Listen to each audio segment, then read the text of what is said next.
En fait, ce qui se passe, c'est qu'on a vraiment accès à plein de choses. Là, par exemple, on a accès aux bases de données, on a accès au terminal pour lancer des commandes, on a accès au HT Access si on veut faire des redirections, des choses comme ça. On a accès au PHP, voilà, exécuter des fonctions, récupérer des informations. On a même accès aux mails. Et les mails, en fait, ça va pouvoir utiliser votre serveur pour envoyer des mails, des spams, des choses comme ça. Mais en fait, c'est des interfaces où ils ont vraiment tout prévu, quoi. Et c'est assez flippant, quoi.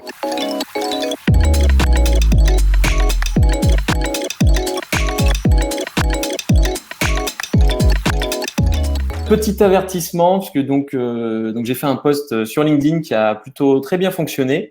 On s'est pris des bons scuds aussi. Il y en a qui étaient pas mal, qui nous l'ont bien mis en termes de commentaires. Donc pour prévenir vraiment par rapport à ce webinaire, donc le contenu, les articles du webinaire sont à vocation vraiment pédagogique. Dans ce webinaire, on va vous permettre vraiment d'être sensibilisé au domaine de la sécurité informatique, de mieux comprendre les méthodes utilisées par les hackers, de protéger efficacement et durablement votre site des principales attaques qui existent aujourd'hui. Et l'ensemble des tests vont être réalisés sur des sites web en local. Les méthodes qu'on utilise sont disponibles publiquement et utilisables par n'importe qui. Et nous ne pourrons en aucun cas être tenus responsables de l'utilisation que vous pourrez faire de ces outils suite au visionnage de ce webinaire. Donc, on vous invite vraiment à faire les choses bien avec tout ce qu'on va vous dire aujourd'hui. Et aucun poisson ni site concurrent n'a été maltraité durant cet exercice. Et par rapport au post LinkedIn où je disais voilà, qu'on avait infiltré un site et que ça m'avait tellement étonné, tellement c'était simple, ce qui est le cas, hein, c'est vraiment… Enfin voilà, j'ai vraiment halluciné en fait quand Mika m'a fait une mini démo. Donc, bien entendu, on n'est pas allé jusqu'à faire quoi que ce soit sur des sites. On a rien abîmé, rien du tout. On a même prévenu les personnes qui avaient ces failles de sécurité. Et pour petit rappel, donc une personne sur LinkedIn nous l'a gentiment rappelé. D'ailleurs, il y a pas mal de likes. Hein, il a bien lâché son commentaire. Vous risquez jusqu'à 2 ans de prison et 60 000 € d'amende. La fameuse loi Godfrey que j'ai découverte grâce aux commentaires des gens sur LinkedIn. Donc, surtout, faites attention à ce que vous faites. Donc, pour le petit sommaire, rapide présentation, que aucun système n'est parfait aujourd'hui. Je vais vous présenter Mika aussi, Mika avec un H. Un comparatif des CMS. On va faire un petit comparatif des CMS, un petit peu tous les outils qui vous permettent de faire des sites, ceux qui sont crapuleux, ceux qui sont super bien faits et comment les sécuriser. Les différents types de vulnérabilités et d'attaques qui existent aujourd'hui, les boîtes à outils du hacker. Comment sécuriser votre site web? On parlera principalement de WordPress, mais ça marche pour tous les autres CMS. Un cas pratique, on va faire une exploitation d'une faille sous WordPress et on verra comment infiltrer un site WordPress. Et si vous êtes un méchant dans la vie, tout défoncer, mais je préfère que vous soyez gentil et que vous puissiez plutôt prévenir la personne que là, elle peut se faire attaquer. Et un cas pratique avec un phishing via QR code qui se fait aussi. Et après, tout un système de questions-réponses. Alors, les questions-réponses aussi, ça sera pendant le webinaire. À un moment, Mika va prendre la main parce qu'il a 2-3 trucs à vous présenter, du coup, vis-à-vis des cas pratiques et toutes ces explications. Et vu qu'il a pas mal de trucs à vous présenter, je pourrais prendre la main dans les commentaires et faire tout un système de questions-réponses avec lui. Donc, n'hésitez pas à poser toutes vos questions. Donc, vous pouvez faire coucou dans le chat, vous pouvez vous présenter. Ça m'intéresse d'ailleurs, tous ceux qui sont vraiment dans le domaine de la cybersécurité ou ceux qui n'y connaissent rien du tout. Si vous pouvez l'indiquer dans le chat, ça permettra de savoir un petit peu le niveau de la room aujourd'hui. Ok, donc on va commencer avec très rapidement pour vous expliquer qu'aucun système n'est parfait. Je ne sais pas si vous avez entendu parler de SolarWinds.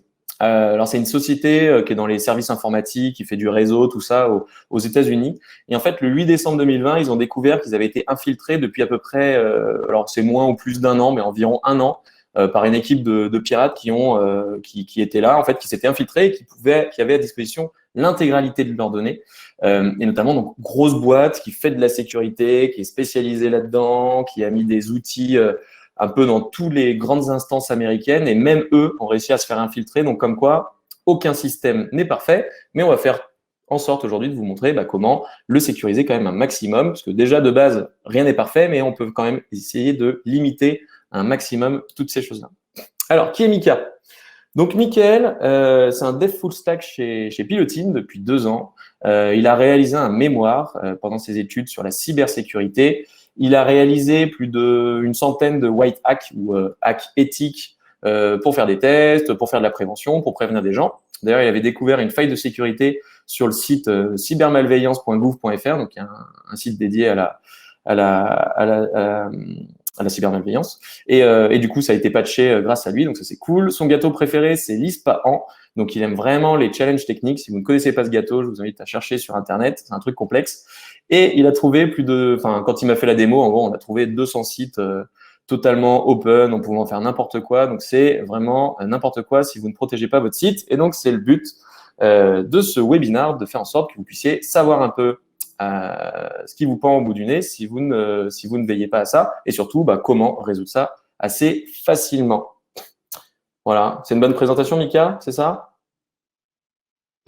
Ouais, parfait. Super. Ouais, parfait. OK. Alors, à savoir que ce webinaire, il s'inscrit dans toute une succession de webinaires qu'on fait chez Pilotine. Normalement, ça tourne plutôt autour de la prospection digitale, de WordPress, de la conception de sites. Et donc, on a fait des webinaires sur les sites, la pub, les newsletters, les réseaux sociaux, le marketing automation. Et vous retrouverez tout ça dans la presse que vous allez recevoir à la fin du webinaire. À la fin du webinaire, 2 heures après, vous aurez le replay en intégrale et vous aurez aussi la présentation complète pour ceux qui souhaitent la consulter. Donc, on va partir tout de suite dans les questions avec les comparatifs des CMS pour savoir ceux qui sont vraiment pourris de ceux qui sont bien foutus, en tout cas ce qu'il faut savoir là-dessus par rapport à la sécurité. Donc, je vous ai mis quelques logos des principaux CMS qui sont utilisés. Alors, bien sûr, il y en a d'autres.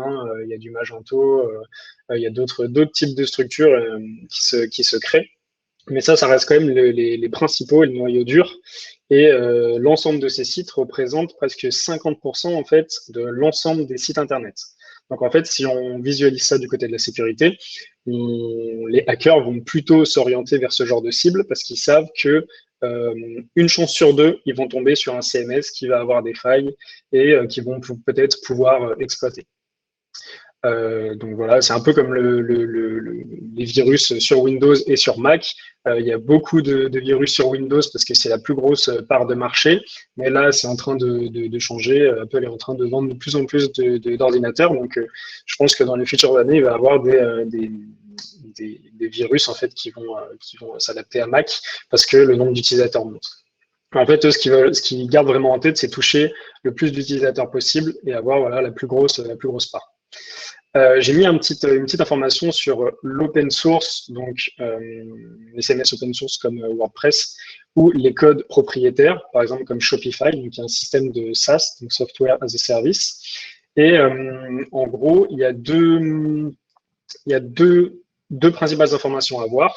C'est qu'au niveau de l'open source, donc sur WordPress, l'avantage, c'est que c'est un code donc, qui est disponible, qui est ouvert. Un développeur ou un chercheur en sécurité va pouvoir comprendre le fonctionnement, comment ça se passe et vraiment voir les entrailles de ce système. Et ça permet également aux chercheurs en sécurité d'analyser ce code-là, de faire leurs tests et de remonter donc éventuellement des bugs ou des failles. Il y a également aussi une grosse force liée à la communauté parce qu'ils sont toujours en train de tester. WordPress a atteint 40% d'utilisation sur les sites web. Donc, en fait, c'est en constante augmentation et amélioration parce que des gens utilisent, téléchargent des plugins, des thèmes, font remonter des bugs. Donc, en fait, il y a vraiment un énorme mouvement à ce niveau-là.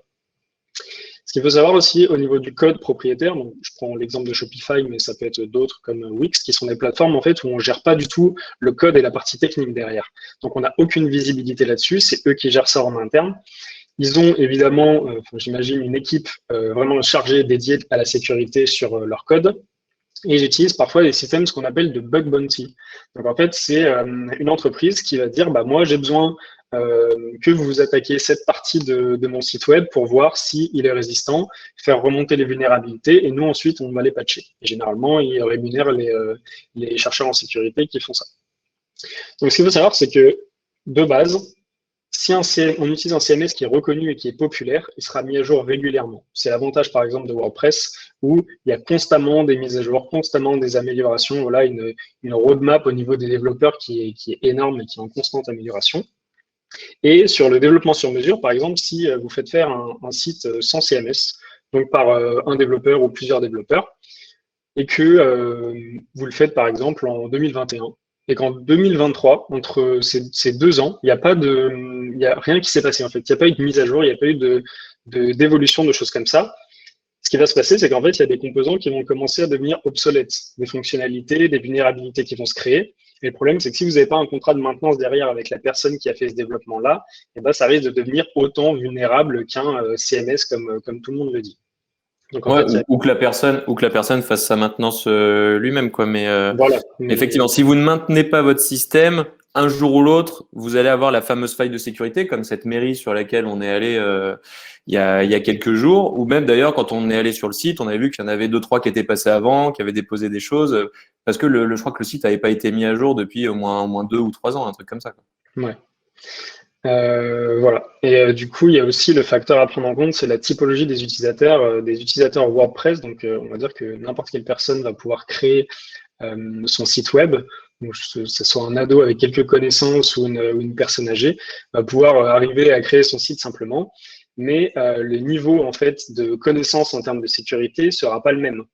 Par exemple, une personne sur WordPress, elle va dire ah bah tiens, moi je veux sécuriser mon site, je vais installer un plugin.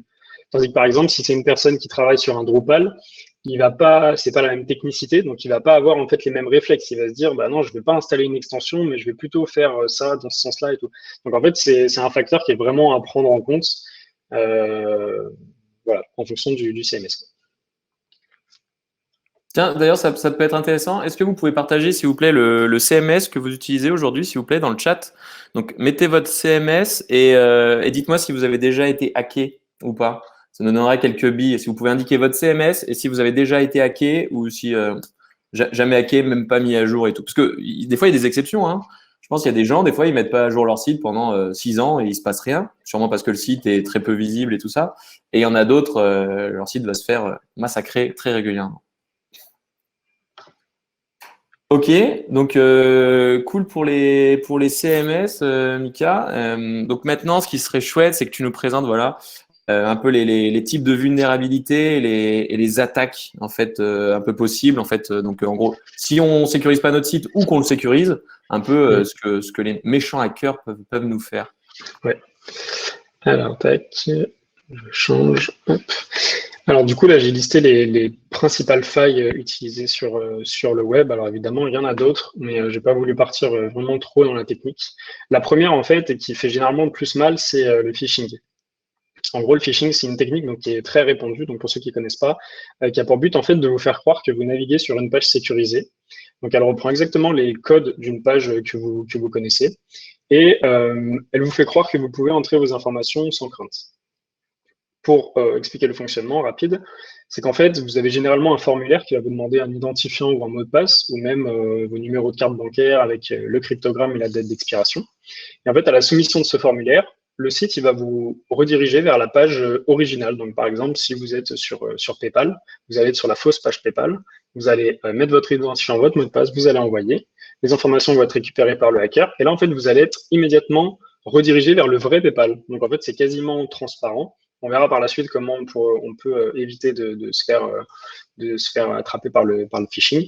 Mais dans le fonctionnement, c'est comme ça. Donc, c'est assez basique, mais ça marche, ça fonctionne en fait par rapport à la crédulité des gens et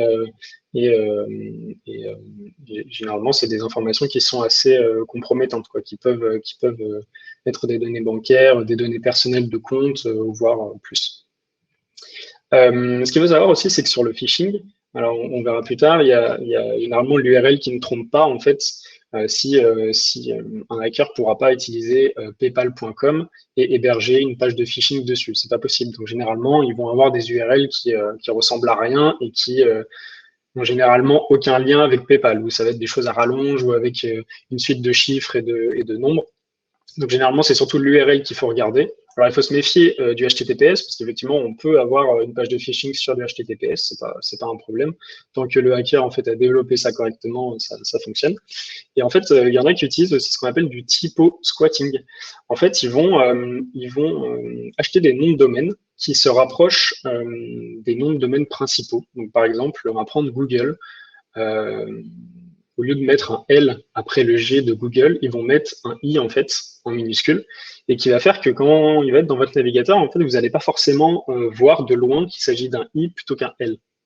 Et en fait, il y en a plein qui achètent ce genre de nom de domaine et c'est des noms de domaine qui se rapprochent vraiment en fait des noms officiels. Donc, il faut faire très attention à ça parce que c'est le seul moyen entre guillemets qui permet qui va vous permettre de ne pas avoir la différence si vous faites pas attention.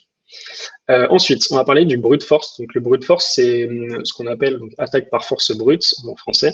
C'est une attaque en fait sur les pages d'identification. Donc, en fait, c'est un robot qui va essayer des milliers, voire des millions de combinaisons sur un identifiant et un mot de passe. En fait, ils vont utiliser des fichiers qu'on appelle word lists. Donc, en fait, on appelle ça des combos généralement. C'est la suite d'un identifiant séparé avec 2 points et le mot de passe. Et en fait, le robot va exécuter tout ça en fait sur la page. Et ce qui se passe, c'est que ce type d'attaque est parfois très efficace parce que les personnes n'ont pas de firewall. Donc, on verra après, par exemple, installer WordFence ou un firewall sur un site WordPress, c'est important parce que ça va permettre, en fait, au bout de 5 tentatives infructueuses, de bloquer carrément l'IP de la personne. Et en fait, si vous n'avez pas ça, le robot va pouvoir tourner en fait en continu et trouver votre mot de passe si la personne a vraiment un fichier word list conséquent avec des millions, des milliers de combinaisons. Il va au bout d'un moment arriver à rentrer sur votre site. Donc ensuite, on va parler de la faille XSS, donc cross-site scripting. Donc c'est une vulnérabilité qui est liée aux scripts qui sont chargés sur une page. Donc côté client, c'est quand vous êtes dans votre navigateur. Et donc, ça va être modifiable par une personne qui est dans le navigateur. Certaines URL, en fait, et les champs de formulaire, que ce soit quand vous tapez votre email, votre champ message, ils ne sont pas assez sécurisés. Et en fait, l'attaquant va pouvoir intégrer du code à l'intérieur de ça. Et le fonctionnement normal, c'est que quand vous soumettez, par exemple, sur un formulaire le contenu d'un message, si vous détectez qu'il y a du code dedans, un peu bizarre, vous n'allez pas l'exécuter, vous allez bloquer l'exécution de ça. Et sur certains sites mal sécurisés, en fait, ils vont quand même l'exécuter, et ce qui va faire qu'après, il va pouvoir avoir accès à beaucoup d'informations, du vol de cookies, par exemple. Et ce type de données, il est ce type de données est bien plus dangereuse qu'on le pense, le vol de cookies, parce qu'en fait, à chaque fois que vous vous connectez sur un site, vous avez donc un cookie qui est créé. Et en fait, si on a ça, on n'a même plus besoin en fait de votre identifiant et de notre mot de passe. On a juste à réutiliser le cookie, on est directement logué, que ce soit sur n'importe quel site. Après, il y en a qui sont plus ou moins techniques.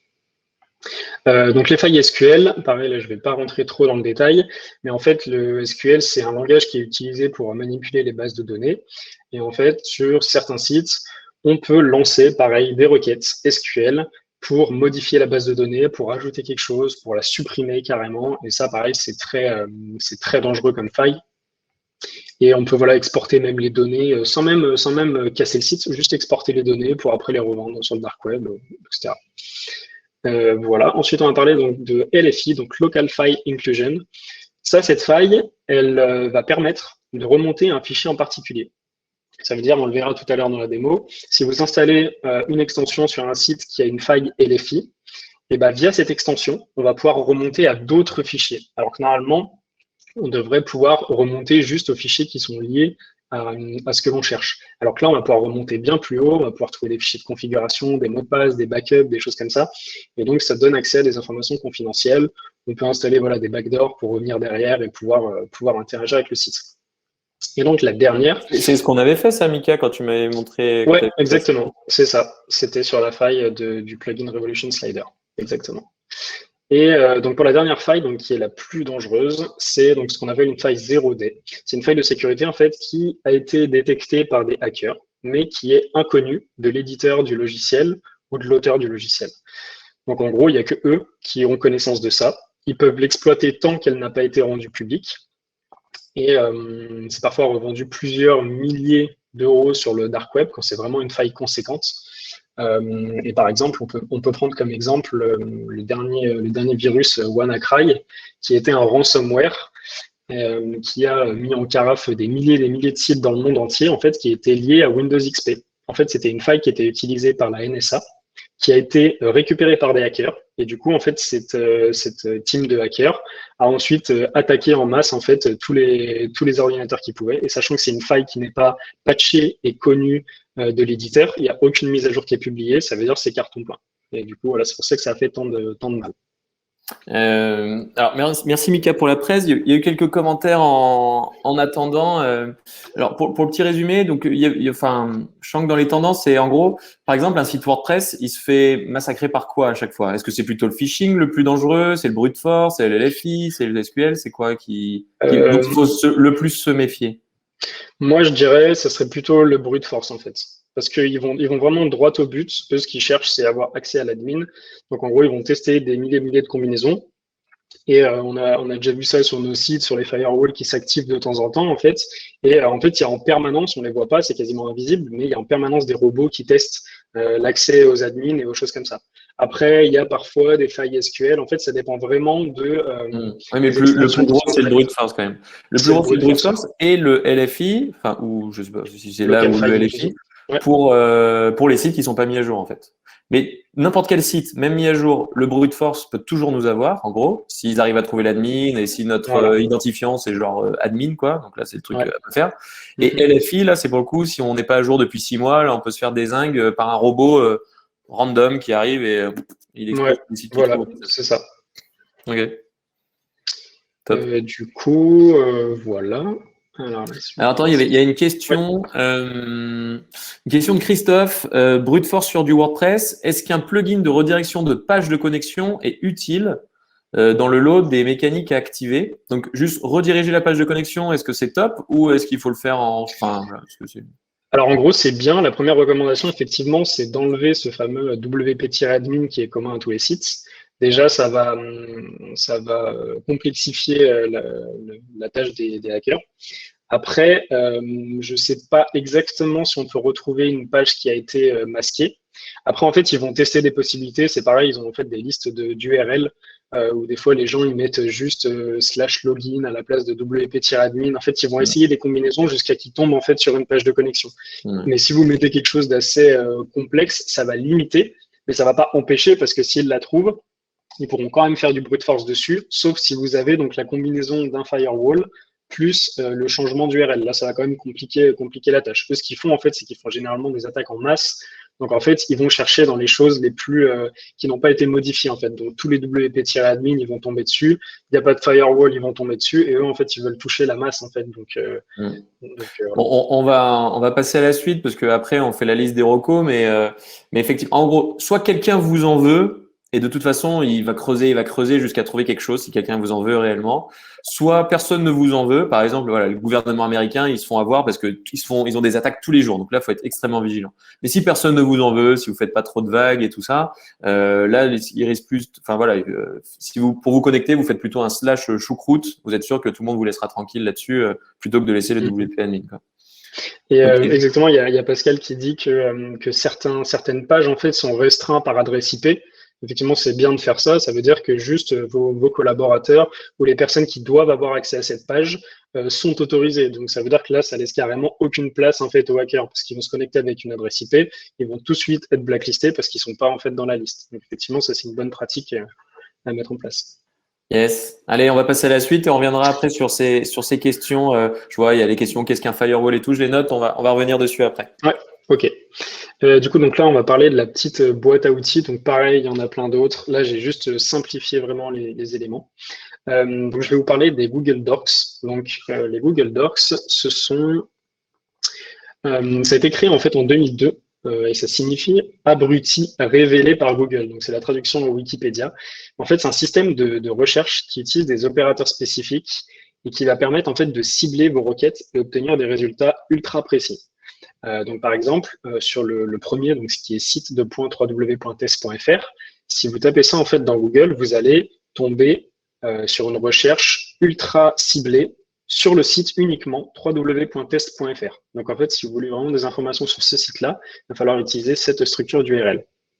Ensuite, la deuxième, donc on va chercher en fait dans l'URL directement, donc le in-URL de points, et qui va rechercher donc du PHP Megadmin qui est l'accès à la base de données, en fait, à l'administration de la base de données. Donc ça, pareil, si on se place du côté d'un attaquant, on va rechercher cet accès-là pour ensuite faire un brute force dessus et se dire, bah, peut-être avec un peu de chance, le mec, il a mis admin, route, ou il a mis un truc un peu random. Ensuite, la troisième, Donc RSP, il me semble que c'est les interfaces de connexion de webcam. Et ça, en fait, c'est des webcams qui sont connectés à Internet, mais qui ont été référencés dans Google. Ce qui fait qu'on va arriver à les trouver, à accéder au combo identifiant mot de passe, et pareil, lancer une attaque brute force dessus pour essayer de trouver des choses. Ensuite, le dernier, donc le file type, donc XLS qui est le format donc Excel, et qui va nous rechercher des fichiers qui s'appellent email.xls. Et en fait, on va parfois tomber sur des énormes bases de données d'emails qui ont été laissées à l'abandon sur un serveur ou mal protégées et qui sont du coup référencés. Donc en fait, ces Google Docs, il y en a des milliers et des milliers. Et en fait, ça va permettre vraiment de cibler votre requête et c'est ce qu'utilisent les hackers quand ils recherchent quelque chose en particulier. Quand vous recherchez un plugin en particulier sur WordPress, un thème qui est utilisé, vous pouvez rechercher des numéros de série même, de produits, de logiciels, de choses comme ça, enfin trouver des webcams, des objets connectés qui sont accessibles via le web. Enfin, une multitude. Et ils utilisent du coup souvent ça. Et après, ils font passer des robots en fait sur tous les résultats et ils vont tester du coup toutes les combinaisons en faisant toutes les pages. Donc mettez bien votre petit scotch sur vos caméras. Attention, on vous surveille. Ouais, et surtout, ce qui est important, c'est effectivement c'est plus technique, mais dans le htaccess, essayer de limiter en fait et le robot TXT, essayer de limiter en fait l'indexation des choses qui sont dangereuses en fait. Par exemple, le WP-admin, il ne faut pas qu'il se retrouve référencé, les accès administrateurs, des choses comme ça, il ne faut pas que ça se retrouve référencé, des emails et tout. Donc, il faut vraiment faire une passe aussi sur tous les éléments importants de votre site qui ne doivent pas être référencés parce qu'en fait, ça va très vite. Google arrive sur votre site, il va récupérer toutes les pages, tous les liens, tous les trucs, il va tout balancer dans ses résultats. Et c'est comme ça qu'après, on se retrouve avec des choses comme ça. Ensuite, je vais vous parler donc de Kali Linux. Donc, Kali Linux, c'est la distribution préférée des hackers. Alors après, il y a un débat. Il y en a qui sont sur Mac, il y en a qui sont sur Linux. Chacun a son système, c'est pas le sujet. Mais c'est une distribution qui est liée en fait vraiment au pentest et qui est composée d'une multitude d'outils qui va vous permettre d'effectuer de nombreux tests liés à la sécurité. Donc, vous allez pouvoir attaquer des Wi-Fi, analyser des vulnérabilités sur les sites web, les exploiter, analyser des logiciels. Même faire de la cryptographie, du social engineering, voilà, plein de choses. En fait, c'est toute une distribution qui regroupe tous ces outils-là. Ensuite, on va parler donc de Exploit Database, donc qui est une énorme base de données utilisée par les chercheurs en sécurité pour publier des correctifs sur certaines failles. Donc généralement, si vous trouvez une faille qui est un minimum connue dans les médias, des choses comme ça, si vous allez sur ExploitDB, vous allez trouver une personne en fait qui a détaillé sa faille, comment elle fonctionne, par où il est passé, et généralement, ils mettent à disposition des POC, donc des Proof of Concept, qui va permettre aux utilisateurs de tester la vulnérabilité, mais aussi aux hackers de pirater des sites, parce que du coup, on va leur donner les outils à la base, donc c'était une démarche gentille, mais les hackers vont aller dessus pour récupérer le code, ils savent que ça marche, hop, ils vont l'exploiter en masse, et voilà. Ensuite, donc CVE Details, ça c'est pareil, une énorme base de données qui va référencer chaque vulnérabilité. En fait, toi, tu étais passé par ça justement pour me faire la démo. Voilà, c'est ça. Et en fait, on peut rechercher par type d'éditeur de logiciel. Enfin, il y a vraiment une multitude de filtres pour trouver ce qu'on veut, quoi. C'est un peu le marché. Donc sur CVE Details, donc je disais, chaque vulnérabilité est identifiée par un code unique, donc CVE, et ce qui permet en fait de la retrouver dans la base de données. Donc généralement, dès qu'il y en a une qui est publiée, en fait, elle se retrouve sur ce site, et les failles sont classées par ordre de gravité, de complexité, par ordre de date de publication, etc., etc. Alors pour traduire un petit peu pour ceux qui sont un peu moins techniques comme moi, pour l'avoir vu du coup cette base là, en fait on y allait avec Mika et genre il y a marqué hier il y a une nouvelle faille de sécurité sur WordPress et c'est celle-là. Avant-hier il y a une nouvelle faille sur Joomla, c'est celle-là. Avant-hier il y en a une sur machin, c'est celle-là. Bon, pour être totalement transparent avec vous, hein, quand même il doit y avoir 3/4 des failles qui sont sur WordPress. On est plutôt d'accord puisque WordPress c'est ceux qui font du WordPress mal, on va dire, ils mettent 150 plugins et tout ça, donc ils multiplient par 150 le nombre de chances de se faire hacker. Mais en fait, il y a tellement de plugins, il y a tellement tout en fait sur WordPress que si vous faites un site qui devient un Frankenstein avec des plugins dans tous les sens, bah, vous augmentez vos chances de vous faire avoir. Ouais. Et tous ces petits plugins qui sont pas forcément mis à jour, bah, au bout d'un moment, ça crée des failles de sécurité. Donc sur ce site-là, CVE Details, bah, on retrouve la liste intégrale. Et en fait, bah, avec Mika, il en avait pris une au pif en disant bah, regarde, on va voir si celle-là elle est toujours disponible. Et puis, bah, effectivement, tous les sites qui n'ont pas été mis à jour, ils ont ça. Donc en fait, c'est l'effet un peu pervers de ces systèmes-là. Parce que d'un côté, c'est du hacking éthique. Parce qu'il y a Jean-Michel qui va dire bah, j'ai trouvé une faille, c'est celle-là, et il faut la corriger en mettant à jour votre plugin. Donc c'est cool. Mais bah, du coup, bah, tous ceux qui n'ont pas fait la mise à jour, eux, ils se font avoir. D'où l'intérêt de faire vraiment tout le temps vos mises à jour, quoi. Parce que malheureusement, des gens, en fait, en voulant bien faire, eh ben, vont publier des choses que des personnes mal intentionnées vont pouvoir utiliser. Et du coup, une fois que c'est publié, c'est mort. Et du coup, dans les commentaires, il y avait des personnes qui disaient j'ai jamais été hacké. Mais en fait, vous savez pas forcément, parce que la mairie sur laquelle on était allé là, je pense qu'elle ne pense pas être hackée parce que Non. c'est quelqu'un qui est dedans en fait, qui utilise son serveur pour faire d'autres choses, mais il n'a pas mis hors ligne son site et tout ça. Donc, enfin, voilà. Mais voilà, c'était pour la petite explication de mon retour d'expérience. Et du coup, donc Shodan, pareil, base de données qui va référencer en fait des adresses IP d'éléments connectés. Donc pareil, des webcams. On peut se retrouver sur des webcams qui sont chez les gens en fait, où ils achètent une webcam pour chez eux, une caméra de surveillance, quelque chose comme ça, donc qui est liée à Internet avec une adresse IP. Et en fait, on va avoir accès à cette caméra.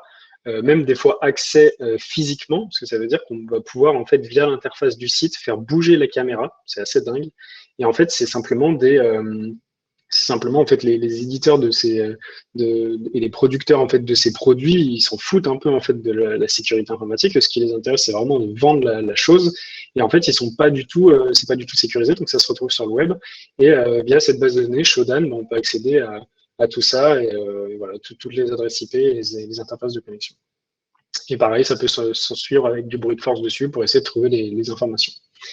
Et donc le dernier, donc, qui est le dark web ou le darknet, qui va permettre du coup aux hackers de communiquer en toute sécurité, donc via l'intermédiaire du réseau Tor. Donc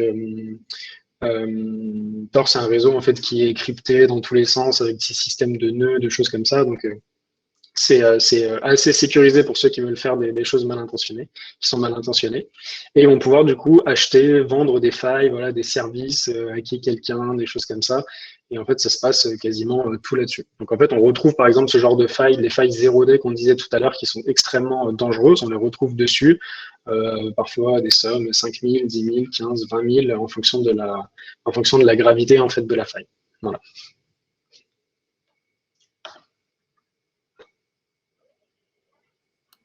Du coup, je te laisse enquiller parce que tu as encore deux, trois trucs à dire, notamment bah, voilà, comment sécuriser votre site web. Je sais qu'il y en a il y en a pas mal qui sont venus pour voir un peu en live ce que ça donne. Mais avant de voir en live ce que ça peut donner, c'est bien qu'on vous rappelle vraiment les règles de sécurité, notamment bah, sur WordPress que vous pouvez mettre en place concrètement avec des outils concrets. Je vais vous partager les liens de tout ce qu'on montre dans le chat. Donc, n'hésitez pas à utiliser ce genre d'outils, à les installer et à vous protéger un maximum. Et après, on passe au cas pratique. Alors, du coup, donc, ce qui est important, effectivement, déjà, c'est de choisir un bon hébergement. Donc là, il y en a deux qui sont de Switch ou Infomaniac. C'est important, en fait, de choisir ça parce que ça va être vraiment la base où vos fichiers vont être stockés. Donc, il va falloir que ce soit quelque chose d'aplomb, qui soit réactif, par exemple, en termes de support en cas de problème, qui soit aussi réactif sur la partie sécurité, que vous achetiez pas quelque chose voilà, dans la nature qui n'est pas connu, fait par un mec dans sa cave, voilà, sans sécurité particulière. Voilà. Donc toujours passer par vraiment quelque chose qui est reconnu en termes de nom et en termes de sécurité. Ouais, alors pour info, donc si on se permet de parler de cela, c'est que O2 Switch, en fait, c'est notre serveur chez nous. On passe par eux. C'est un budget quoi de 300 € par mois, un truc comme ça, avec O2 Switch. Et Infomaniac, on n'est pas client chez eux. Par contre, bah, on hésite à y passer s'il y en a qui ont des retours sur Infomaniac, et notamment ils ont une super politique environnementale, enfin green, éco-responsable si on veut, qui a l'air d'être pas mal fat, et les performances apparemment aussi sont pas mal au rendez-vous. Et OVH, on a plutôt été très déçus et support horrible chez OVH, donc on a arrêté. Par contre, aux œufs de Schwytz, ils sont réactifs aux petits oignons. On se permet de les mettre en avant. Voilà. Alors du coup, on en parlait tout à l'heure. Donc WordFence, c'est une extension donc, de sécurité qui va faire plusieurs choses, mais principalement, ça va être quand même le firewall. Du coup, c'est ce qu'on disait tout à l'heure, ça va être de bloquer en fait les tentatives d'attaque. Donc que ce soit pour protéger votre site d'attaques DDoS, donc on appelle des attaques DDoS, c'est en fait de nombreuses IP qui vont se connecter, et qui vont envoyer des requêtes au même moment sur votre site pour le faire crasher en fait et pour que votre serveur tombe. Donc on peut limiter ça avec plusieurs systèmes. On parle aussi de Cloudflare qui va permettre, qui est un système anti-DDoS, ça veut dire qu'il va voir en fait les grosses requêtes qui vont arriver, il va commencer à filtrer, mettre des stops à certains, blacklister des IP, des choses comme ça, donc il va gérer tout ça. Après, ce qu'il faut savoir, c'est quand ils font des attaques DDoS, ils ont ce qu'on appelle un réseau zombie. Donc en fait, ils sont par exemple infiltrés, par exemple le site de la mairie, on ne sait pas, c'est peut-être le cas, ils sont infiltrés dedans, ils ont juste mis ce qu'on appelle une backdoor, et du coup, en fait, ils peuvent contrôler ce serveur à distance. Ça veut dire qu'en fait, ils vont pouvoir l'utiliser pour effectuer des attaques DDoS. Et il y en a qui ont des réseaux zombies de 80 000, 100 000 ordinateurs. Et là, en fait, quand ils vous font une attaque sur le serveur d'un coup, via toutes ces adresses IP, ça fait exploser votre serveur. Donc, en gros, il faut vraiment avoir un plugin de sécurité, donc que ce soit WordFence ou il y en a d'autres, c'est iTeam Security, ou il y a même SecuPress qui est fait par Julio Potier, qui est un Français, qui est très bien aussi. Et en fait, ça va être de bloquer donc ces attaques dès qu'ils voient des choses suspicieuses, même au niveau du changement des fichiers, des dossiers. Si par exemple un fichier était mis sur votre site, il va aller modifier d'autres fichiers dans l'arborescence. Et par exemple, WordFence va pouvoir détecter ça. Il va analyser en fait le contenu, la dernière version du contenu de WordPress, du corps de WordPress avec la vôtre, et il va dire là, attention, par contre, il y a des trucs qui ont été modifiés, c'est quand même bizarre. Donc en fait, il va monitorer en fait votre site et vous allez le protéger sur plusieurs éléments de votre site. Voilà. Donc après, pour refaire un coup sur WordFence, vraiment. S'il y a un gros conseil à vous donner, si vous êtes sur WordPress, WordFence, alors j'ai vu qu'il y en a qui avaient cité All-in-One WP Security, il doit en avoir d'autres aussi, mais en gros, n'en prenez qu'un seul, quoi. Prenez-en un qui fait beaucoup de choses, tout en lien avec la sécurité, plutôt que de cumuler 4-5 plugins. Parce qu'à savoir, à chaque fois que vous mettez un nouveau plugin, c'est une nouvelle faille potentielle de sécurité. Donc, n'en mettez qu'un seul. All-in-One WP Security a l'air très bien. Je crois qu'on l'a pas utilisé nous, mais nous on est à WordFence, on a la licence de Premium, la WordFence. Celle-là, elle est géniale. Quand une personne tente de se connecter, au bout de 3 fois, il est bloqué, faut le déblacklister. Donc bien sûr, les robots peuvent changer d'IP, mais ça, on a un plugin là qui fait tout, quoi. Qui fait tout pour cette partie-là. Donc c'est quand même très pratique. Mais voilà, il y en existe d'autres, mais prenez-en un seul en tout cas. Évitez d'en cumuler 3-4. Ouais. Ou même, on avait vu un cas, même une personne qui en avait mis 3 et qui disait ouais, c'est bizarre, ça marche pas. Oui, parce que ça rentre en conflit du coup avec. Il faut vraiment en avoir qu'un seul et aussi fiez-vous au nom. Pareil, quand vous téléchargez une extension sur le repo WordPress, regardez surtout bien les avis, regardez le nombre de téléchargements. C'est important pour avoir une idée en fait de la notoriété de cette extension, parce que si c'est plein de petits plugins qui ont été faits à droite, à gauche comme ça, ils vont peut-être marcher sur le coup, mais pareil, ça va générer des failles, des problèmes. Donc c'est pas la meilleure solution. Voilà. Ensuite, donc effectivement les mises à jour. Donc on sait que les mises à jour, on a souvent tendance à dire non, on les fera après, c'est pas grave, je repousse. Mais en fait, ce qu'il faut comprendre, c'est que les mises à jour, elles sont là en fait pour vous, elles ont été détectées et en fait elles sont mises à disposition. Et on a de la chance d'avoir ça parce qu'effectivement, ce qu'on disait tout à l'heure sur du code custom, on n'a jamais de notification de mise à jour. Mais par contre, on ne sait pas le nombre de failles qu'il y a derrière, on ne sait pas ce qui a été résolu. Donc, il vaut mieux avoir un système qui vous tanne et qui vous dise, fais la mise à jour, il y a des nouvelles mises à jour, plutôt que pas les faire et pas savoir s'il y a des vulnérabilités ou pas. Donc, vraiment, toujours mettre à jour ces extensions, ces thèmes. Maintenant, sur WordPress, il y a une fonctionnalité qui permet de mettre à jour automatiquement dès qu'il y a une nouvelle version. Donc, ça, c'est important de l'activer, pareil. Et voilà. Et plus, en fait, vous allez être réactif sur la mise à jour des plugins, et plus ce sera efficace derrière, et plus vous allez éviter en fait toutes ces attaques. Yes, Petite alerte sur les. Là, on vous a mis des builders en fait. Avada, Divi. Bon, alors après, il y a des plugins, Slider Evolution, WooCommerce, machin. Donc, à chaque fois que vous rajoutez des plugins, vous augmentez un risque potentiel de faille ou de sécurité. Donc, évitez d'en mettre trop. Et quand vous utilisez des builders type Avada, Divi, mais que vous voulez un peu les tordre dans tous les sens pour faire ce qu'ils ne sont pas censés faire à la base, parce que vous aimez un petit peu coder, il faut savoir que chaque mise à jour, en fait, sera une contrainte pour vous parce que ça va casser des choses sur ces builders-là parce que du coup, c'est pas fait pour, en fait. Si vous passez par des builders genre Avada Divi, le top du top, c'est que vous cantonnez à ce qu'ils font de natif et vous n'essayez pas de le déstructurer. Sinon, vous allez commencer à rendre instable un petit peu votre site. Donc, vous allez éviter de faire les mises à jour pour éviter qu'il y ait des problèmes techniques ou des problèmes visuels. Et du coup, vous allez vous abîmer votre sécurité sur le long terme. Donc, en gros, si vous êtes sur des builders prêts à l'emploi, restez là-dessus, n'essayez pas trop de les traficoter et faites les mises à jour tous les mois. Si vous ne l'avez pas trop touché, ça va bien se passer. Si vous faites un mix, un peu un boogie-boulga entre du thème, mais que vous avez vachement traficoté, là, vous allez éviter de faire les mises à jour en général parce que tous les mois, quand vous allez faire votre mise à jour, ça va péter.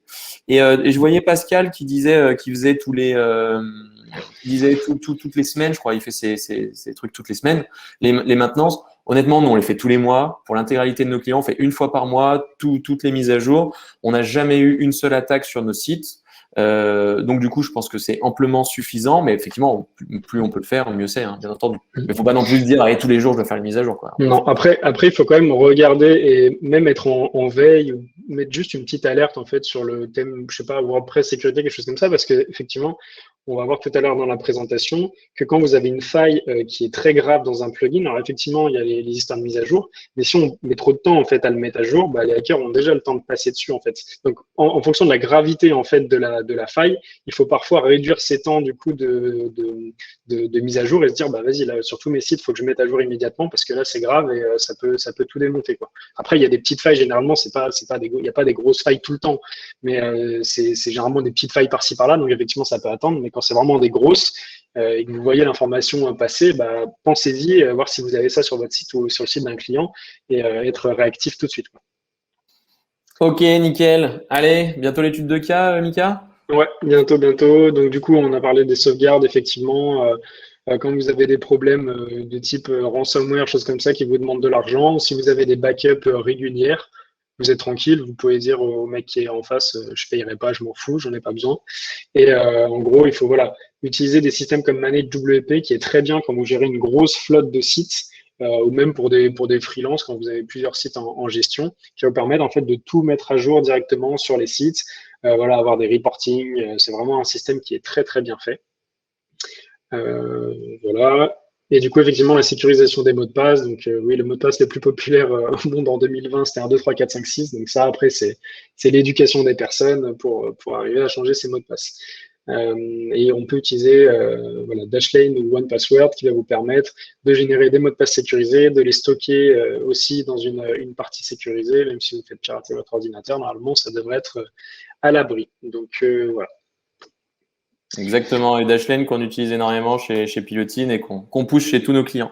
Et là, du coup, ouais, on va commencer à se rapprocher un peu de sociétés, en cyberattaque ou voilà qui font des audits. Donc là, on vous recommande Actesil que j'ai découvert il y a pas longtemps, suite au post d'ailleurs LinkedIn qui a pu prendre contact avec moi. Donc du coup, ils font tout ce qui est audit RGPD, audit de cybersécurité. Donc nous, c'est pas notre métier. Honnêtement, c'est pas notre métier. Je pense qu'on va commencer à taffer avec eux, notamment pour faire des audits peut-être de manière aléatoire sur les sites de nos clients ou autres, parce que bon, nous, on fait des sites WordPress, on les fait tous en sur-mesure, on n'utilise pas les trucs Divi, Avada, tout ça, on fait pas du tout ça, on est vraiment sur du sur-mesure. Mais derrière, voilà, il faut tester peut-être un petit peu ça. Alors, pas tout le temps non plus. Ne vous faites pas des pentests parce que ça coûte un peu cher quand même, hein, mais ne faites pas des pentests tous les week-ends. Mais derrière, ça permet de valider quand même à un moment, on a fait un truc bien et de pouvoir structurer d'avoir des structures de base quand même bien pensées. Donc, n'hésitez pas, alors Actesil ou d'autres sociétés qui font ça, mais n'hésitez pas à quand même, si vous avez un doute sur la sécurité de votre site, de vous rapprocher de ce type d'entreprise. Si jamais vous avez des questions, vous pouvez nous demander, on pourra vous renvoyer vers des personnes qui font ça bien. Mais voilà, mais nous-mêmes, c'est pas notre métier, donc on va se rapprocher de ce type de personnes. Tac, ok. Et du coup, donc la dernière partie, donc effectivement, attention à ne pas, si vous voulez combler une faille de sécurité, ne rajoutez pas un plugin, essayez vraiment de penser à quelque chose qui, une grosse boîte à outils qui s'y connaît vraiment là-dedans, plutôt que rajouter plein de petites choses. Parce que ce qu'il faut savoir, c'est que chaque nouvelle fonctionnalité, en fait, va apporter son lot de vulnérabilité derrière. Donc en fait, plus vous ajoutez de fonctionnalités et plus il y aura des failles. Il ne faut pas utiliser donc admin comme utilisateur, évidemment. Changer l'adresse de la page de connexion, donc comme on a dit tout à l'heure. Et vous avez aussi la possibilité, si vous êtes donc une entreprise, de faire des tests de phishing employés, en fait, pour pouvoir auditer la sensibilisation de vos employés au phishing. Et en fait, vous allez préparer des sortes de campagnes de phishing avec des différents scénarios. Et donc, soit vous le faites de manière individuelle directement sur leur plateforme, ou sinon vous vous faites accompagner. Je crois que YouSecure le fait, vous vous faites accompagner par une personne qui va établir un scénario. Et après, donc, ils vont faire l'envoi de la campagne, et récupérer toutes les informations derrière et pouvoir faire des statistiques et éventuellement former vos employés. Voilà.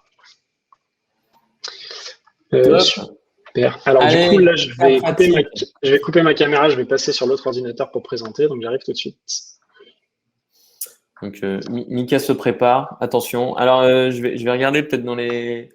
Ah, on a pas mal de questions. Bon, on fera les questions après. Bah, pour ceux qui sont intéressés par les différentes questions, on va quand même laisser Mika se préparer.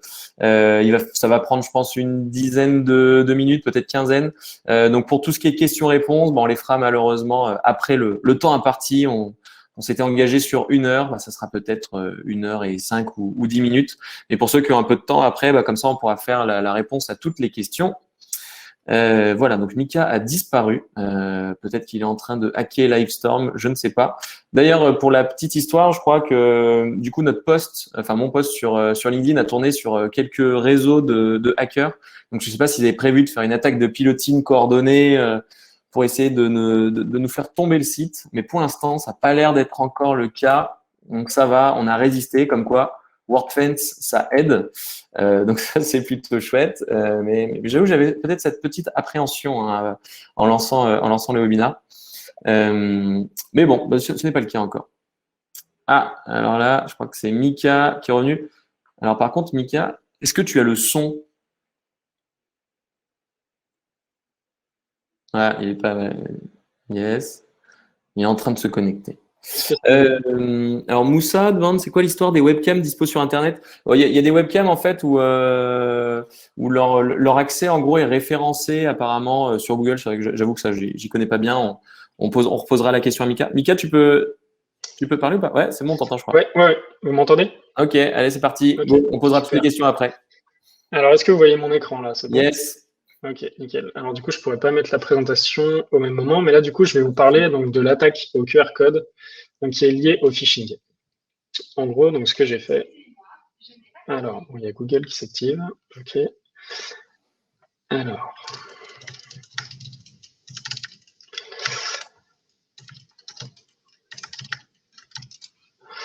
est-ce que vous voyez bien? Vas-y, zoom à fond parce que c'est vrai que c'est un peu petit. Donc, es-tu en train de nous préparer, Mika? Est-ce que tu peux commenter en live, s'il te plaît? J'avoue qu'on ne comprend pas grand-chose hein, quand tu tapes. Oui, non, mais je préparais juste le truc. Donc, en gros, ce que j'ai fait, c'est que j'ai créé donc un faux QR code. Alors bon, il est très mal placé, hein, mais j'ai essayé de scénariser un petit peu ça et se dire que, est-ce que vous voyez tous l'image correctement? Ouais. Ok. Et du coup, en fait, se dire, bah, par exemple, si vous avez une balade dans la rue, vous avez voilà quelque chose, une sorte d'énorme pancarte comme ça, Snapchat avec des choses écrites dessus. Et là, en fait, vous avez un QR code qui va vous dire, bah, tenez, scannez ce code Snapchat. Alors, ça peut être autre chose, ça peut être Instagram, ça peut être Google, ça peut être plein d'autres choses. Et vous le scannez, et du coup, je sais pas, vous allez avoir un cadeau, vous allez débloquer un avatar sur Snapchat, quelque chose comme ça. Donc, du coup, moi, ce que j'ai fait, c'est que. Je viens de scanner. Il faut qu'on scanne tous. On scanne tous le QR code? Non, parce que ça ne mènera à rien vu que c'est en local. Okay. Mais voilà, donc en gros, ce scan, en fait, derrière, il y a une URL que je vais créer et qui va correspondre en fait à une page de phishing. Et ce qui fait qu'elle va imiter en fait en tout point l'interface de connexion de Snapchat, mais ça ne sera pas exactement celle-là. Donc en gros, là, ce que je vais montrer ici, hop, en fait, je vais utiliser un script qui s'appelle Zfisher. Et en fait, celui-là va me permettre de générer en fait des pages de phishing liées à des grosses entreprises. Donc, C'est déjà tout prêt à l'emploi, quoi. On a voilà, Facebook, en fait, c'est des Instagram. scripts qui sont tout prêts à l'emploi.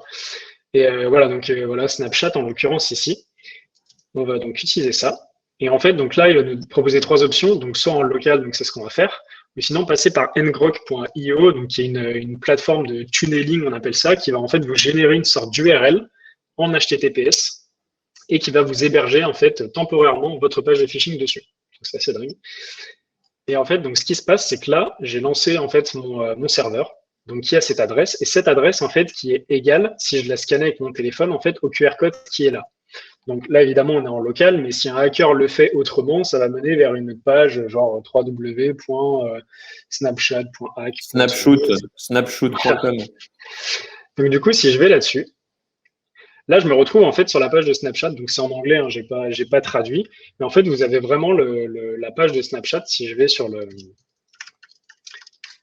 la vraie page de Snapchat, il n'y a que très peu de différence, à part les cookies. Mais en fait, on voit que c'est quand même très approchant et il y a quand même moyen d'améliorer cette page de phishing. Là, je ne l'ai pas faite, mais si on veut vraiment prendre la même typographie, les mêmes espacements, les mêmes choses, on a vraiment exactement la même chose. Bon, on a juste en fait 95% des gens s'en rendent pas compte là. Voilà. Et du coup, en fait, il faut bien regarder l'URL parce qu'effectivement, là, c'est pas du tout la même, quoi. Et donc, quand je suis là-dessus, je me suis dit, donc je vais enlever l'image. Et en fait, on va dire qu'à droite, donc c'est un utilisateur lambda et à gauche, c'est un attaquant. Déjà, ce qui se passe, c'est qu'en fait, sur le script, on voit qu'en fait, l'IP de la victime a été enregistré. Ça veut dire que dès qu'il détecte une connexion, en fait, il va loguer en fait toutes les IP de ses victimes. Peut-être pour faire des attaques derrière sur les sites ou sur des machines. Et du coup, on va mettre donc mon nom d'utilisateur. Hop. Voilà. Et là ensuite, donc on va cliquer sur le login. On va voir donc à droite que vous avez été redirigé sur le vrai site officiel de Snapchat, comme quoi vous allez réinitialiser votre mot de passe. Donc vous allez vous dire, bon bah, je sais pas, il y a eu un problème, je vais recommencer. Ok. Mais le problème, c'est que le piège, en fait, c'est déjà refermé. Et donc là, on a l'identifiant donc, qui était je crois que j'avais mis autre chose. Alors, il n'a pas tout récupéré, je crois. Et du coup, le mot de passe, donc, qui est mon mot de passe. Et en fait, donc, il va récupérer ce combo et il va le stocker, du coup, dans un fichier. Et après, il va pouvoir voilà, le revendre les informations, des choses comme ça. Donc là, je l'ai fait pour Snapchat pour essayer de contextualiser un peu la chose et se dire qu'en fait, à partir d'un QR code dont on ne penserait pas, on va se dire, bah, tiens, je vais scanner ça, bah, je me retrouve en fait sur Snapchat sur une page de phishing, je me fais voler mes infos, on me pirate mon compte, etc., etc. Donc Snapchat en soi, c'est pas grave, mais après Google, les choses comme ça qui ont accès aux emails, c'est un peu plus dangereux. Bah, par exemple, il y avait eu des cas quand même de justement quand on parlait là de pirater le site de son concurrent, des cas où justement c'est vers l'entrée, le portail d'un concurrent à la sortie de l'usine ou je sais pas quoi, ils mettent ce genre de QR code pour que les gens puissent je sais pas quoi, acheter un repas, j'en sais rien, et derrière ils vont mettre leurs identifiants de leur email d'entreprise et c'est là où ils vont se faire avoir et qu'on peut rentrer dans des boîtes. Donc si vous voyez des QR codes à la sortie de votre boîte, faites attention. Quand vous serez plus en télétravail, faites très très attention. Voilà, donc là c'est le phishing appliqué au QR code, mais ça peut être effectivement le phishing par email. On va vous dire vous avez gagné tant de trucs, ou attention, votre mot de passe n'est pas sécurisé, changez-le, etc. Donc faites toujours très attention à l'URL, qu'elle soit en lien en fait avec la thématique en fait de l'email. Donc là, on va faire un petit cas pratique sur du brute force d'une page d'administration de WordPress. Alors, donc j'ai créé un local donc qui s'appelle sécurité.dv. Hop. Et du coup, je vais me rendre sur donc l'admin, donc qui est la même chose que tous les sites WordPress. Et donc là, je vais lancer un deuxième script. Donc là, tu vas nous brute forcer, c'est ça? Voilà, je vais faire un brute force. Donc ce que j'ai fait en fait, c'est que je vais vous montrer ça. Donc s'il vous plaît, ne faites pas ça sur le site de Pilotine, je vous en prie. En fait, ce que j'ai fait, donc, c'est que j'ai un petit script qui va s'occuper d'automatiser ça. Et j'ai donc ce qu'on appelle le word list, c'est ce qu'on a vu tout à l'heure. C'est en fait la liste des combinaisons en fait de mots de passe que je vais pouvoir tester. Donc là, j'ai mis des choses basiques. Évidemment, l'interface d'administration est protégée par un mot de passe faible. Si c'est un mot de passe un peu plus compliqué, ça mettra plus de temps. Mais là, en fait, j'ai carte blanche parce qu'en fait, j'ai pas installé de WordFence, de firewall dessus, donc je serai jamais bloqué en fait pour le nombre de tentatives. Et alors, du coup, il faut que je remonte dans mon script. CD. Hop.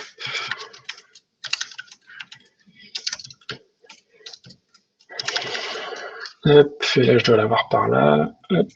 Voilà. En gros, je vais lancer mon script de brute force sur l'URL, donc ici, sécurité.dv.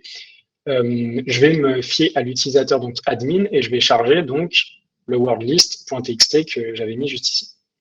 Et petite chose aussi, qui est liée à l'API de WordPress.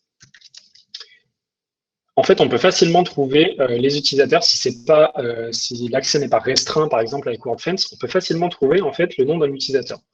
Ça veut dire que là, je vais commencer à taper ça, donc en fait qui est le chemin pour accéder en fait à l'API WordPress. Et là, en fait, on se rend compte que on n'est pas bloqué sur cette URL, donc avec un firewall, vous le serez.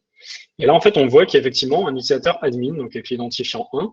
Et vu qu'il n'y a pas de sécurité, s'il y avait d'autres utilisateurs, on aurait pu les tester aussi. Donc là, je sais que c'est l'admin. Donc dans mon script, j'ai dit que je vais me focaliser que sur l'admin et que je vais tester donc tous les mots de passe. Hop. Et là, du coup, donc je vais lancer ça. Donc là, il démarre le brute force. Et là, donc, le mot de passe a été trouvé et c'est effectivement admin. Donc là, je vais marquer, hop. Je vais marquer le admin. Et là, du coup, je vais pouvoir me connecter à mon back-office. Donc là, c'est très simplifié comme technique, mais ça peut être à échelle avec des milliers de mots de passe.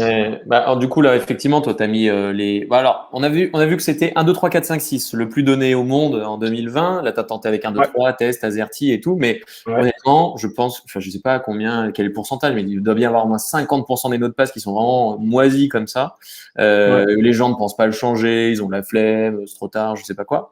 Et comme il y en a qui disaient dans le chat avant, en fait, il y a certains robots qui changent d'adresse IP, donc ils vont faire un test une fois et ils vont changer d'adresse IP. Ils peuvent faire ça du coup pendant des semaines, des mois, pour réussir à rentrer au Patangone, je pense, par exemple. Il y en a, ils doivent tenter ça tous les jours. Bon, ils se font dégager, mais au bout d'un moment, si on teste et que le site ne verrouille pas l'adresse IP, donc l'utilisateur il peut continuer à tester. On peut tester indéfiniment jusqu'à un jour trouvé. Ça peut prendre. Si on a tout le temps, voilà. Si on a tout notre temps, en fait, on peut laisser tourner la chose et un jour, on arrivera peut-être à trouver. Enfin, voilà. Oui, donc effectivement, dans les commentaires aussi, on a évité la prison en attaquant en live un site d'un concurrent ou autre. On l'a fait vraiment en local sur un site qu'on détient, puisque j'ai appris que c'était interdit. Et je ne le savais pas. Donc c'était bien. C'était bien aussi. Les commentaires LinkedIn nous ont aidé à éviter la taulte. Après, ça aurait fait un super beau post LinkedIn. Suite à on l'aurait pas fait. On l'aurait pas fait sur un site en prod. Exactement. Ok, cool. Je crois qu'on était pas mal là. Hein. Il en reste une dernière du coup. Ah, une dernière. Et là, du coup, c'est la meilleure. Restez bien, c'est la meilleure. Restez jusqu'au bout. C'est ça. Alors, du coup, donc en fait, je vais parler de cette extension qui s'appelle WP File Manager.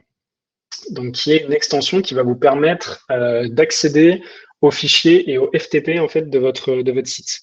Du coup, ça évite en fait d'aller sur un client FTP, ouvrir vos fichiers, etc. Vous pouvez les éditer directement depuis l'admin de WordPress. Alors c'est bien et c'est pas bien parce que c'est quand même hyper dangereux parce qu'on a accès directement au back office. Si un attaquant a accès à ça, il a accès à tout ensuite. Et en fait, récemment, il y a eu une faille qui permettait en fait d'uploader un fichier et donc de faire ce que vous voulez en fait du site internet. Donc ça, c'était une faille hyper grave qu'il fallait régler très rapidement. Du coup, ce que j'ai fait, donc, c'est que j'ai installé une version donc vulnérable sur le site de test. Donc voilà, j'ai installé donc la version qui est la 6.0. Et donc il y a la 7.1 qui est sortie il n'y a pas longtemps. Donc ce qu'on va faire, c'est que je vais redémarrer mon petit script.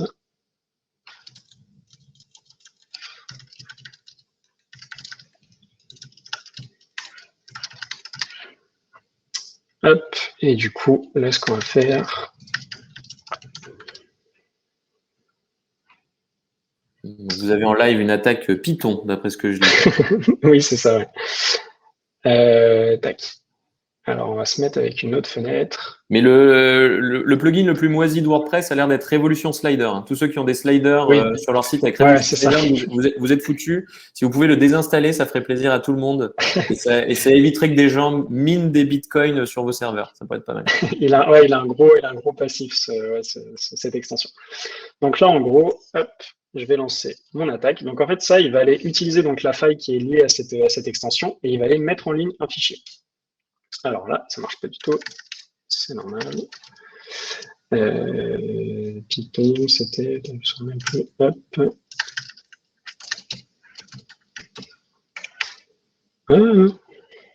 Alors, ah oui, ok. Les aléas, un petit truc, les aléas du direct. Je vais aller là. Mais vous inquiétez pas, les hackers en général, ils ont du temps devant eux. Ils s'embêtent un petit peu. Mais donc du coup, pendant que Mika retrouve ses petits, donc pour vous expliquer là, quand nous on allait regarder justement les failles par rapport au plugin WordPress là, donc vraiment la sécurité la plus basique que vous allez pouvoir mettre sur WordPress, c'est vraiment mettez WordFence ou les autres là qui permettent de faire ça que vous avez dans les commentaires, vous pouvez remonter. Mettez ce genre de plugin parce que ça bloque pas mal de choses, mais surtout faites les mises à jour. Faites les mises à jour de vos plugins et évitez d'installer des plugins qui ne servent à rien. Donc, nettoyez vraiment les plugins qui ne servent à rien parce que il y en a certains comme lui là ou comme Révolution Slider, tout ça qui sont vraiment pas top et qui sont plein de failles. Et du coup, on est tombé très facilement sur des centaines et des centaines de sites qui sont pas à jour. Et on peut, donc c'était ce qui s'était passé sur le fameux site dont on parle à chaque fois là, parce qu'on est allé que sur un on les a prévenus, on a évité d'aller embêter tout le monde non plus. Mais quelqu'un a posé quelque chose sur ce site-là et potentiellement en fait il exploite leur serveur, donc c'est invisible, mais il va faire ce qu'on appelle du minage de Bitcoin avec, il va pouvoir utiliser ce serveur-là pour faire des attaques sur un autre site, donc ça peut aller très loin. Donc des fois vous en rendez pas compte, mais vous avez quand même quelqu'un qui profite de vous en arrière-plan, quoi. Bon, t'es prêt, Ok, alors je vais réussir de lancer ça. Voilà. Donc là, donc tentative d'attaque. On va injecter le script. Donc la backdoor, elle est installée. L'interface de contrôle du site, donc qui sera accessible. En fait, il nous retourne l'URL où le fichier a été mis en place. Donc là, en fait, tu as installé ton petit fichier qui te permet maintenant d'accéder au site Voilà. Pépouze. En gros, en fait, il est allé dans le plugin. Alors, je vais peut-être vous le montrer ailleurs. Hop. Je fais l'URL. Tac.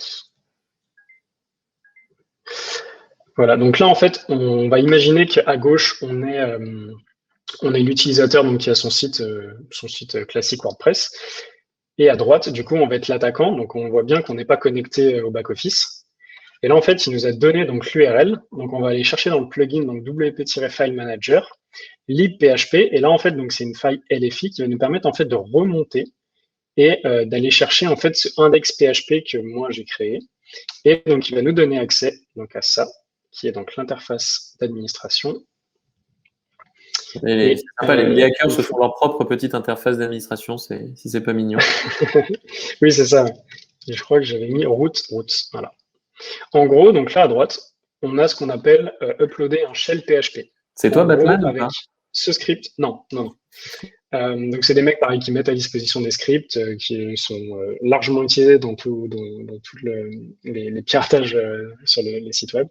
Et en gros, c'est une énorme interface qui va vous permettre de gérer beaucoup de choses. Donc là, en fait, vous avez accès à tout le FTP. Ça veut dire qu'en fait, si vous voulez remonter, je vais vous mettre peut-être plus ici. Si vous voulez remonter, en fait, donc là, on remonte, on est dans le plugin. Là, on arrive donc dans le dossier classique de WordPress avec le content, avec voilà, le thème, les plugins, les choses comme ça. Donc là, en fait, vous pouvez faire ce que vous voulez et vous pouvez modifier en fait les éléments. Donc là, à gauche, on est d'accord qu'on est toujours sur notre site. On va aller naviguer sur la page d'accueil et on va se dire, bah voilà, on arrive sur l'index voilà, PHP. Et du coup, donc, nous, ce qu'on va faire, c'est qu'on va laisser de modifier ça. Et en fait, on peut directement éditer les fichiers ici. Ça veut dire que si par exemple, ici, je vais faire on est dans du PHP.